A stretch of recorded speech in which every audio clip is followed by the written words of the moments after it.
Hi friends, welcome back to my channel. నేను friends, ఈరోజైతే మనం భగవద్గీత చాప్టర్ 1 అర్జున విషాద యుగంలోని 12వ శ్లోకం, ఆ శ్లోకం యొక్క మీనింగ్ తెలుసుకుందాం. ఓం నమో భగవతే వాసుదేవాయ. శ్లోకం: తస్య సంజనయన్ హర్షం కురువృద్ధః పితామహః సింహనాదం వినత్యోచ్చై శంఖం దద్మౌ ప్రతాపవాన్. ఈ ప్రకారంగా తమ బలాబలాలను గురించి నిర్ణయం తీసుకుని శంఖధ్వనులు చేయబడినాయి. గెలిస్తే ఏ పాత్ర మీకేమిస్తుంది అన్న విషయంపై పాత్రల పరాక్రమం యొక్క ప్రకటన మాత్రమే శంఖధ్వని.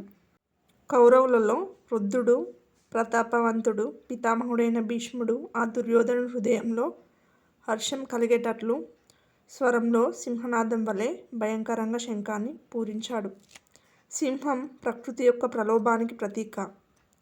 ఘోర అరణ్యంలో నీరవ ఏకాంతంలో సింహ గర్జన గనక వినబడితే ఆ సింహం మైళ్ళ దూరంలో ఉన్నా సరే రోమాలు నిక్కబొడుచుకుంటాయి, హృదయం కంపించిపోతుంది. భయం ప్రకృతిలో ఉంటుంది, పరమాత్మలో కాదు.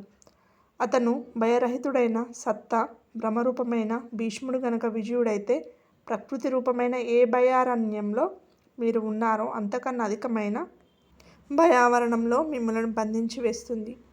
భయం ఇంకా ఎక్కువవుతుంది, భయం యొక్క ఆవరణం ఇంకా సాంద్రమైపోతుంది. ఈ భ్రమ ఇంతకు మించి ఇంకేమీ ఇవ్వలేదు.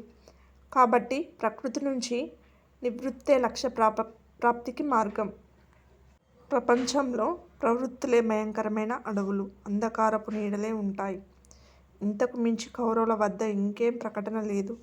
కౌరవుల పక్షం నుంచి అనేక వాద్యాలు ఒక్కసారిగా మోగాయి, కానీ అన్నీ కలిసి అవి కూడా భయాన్నే కలిగించాయి. ఇంతకు మించి ఇంకేం లేదు.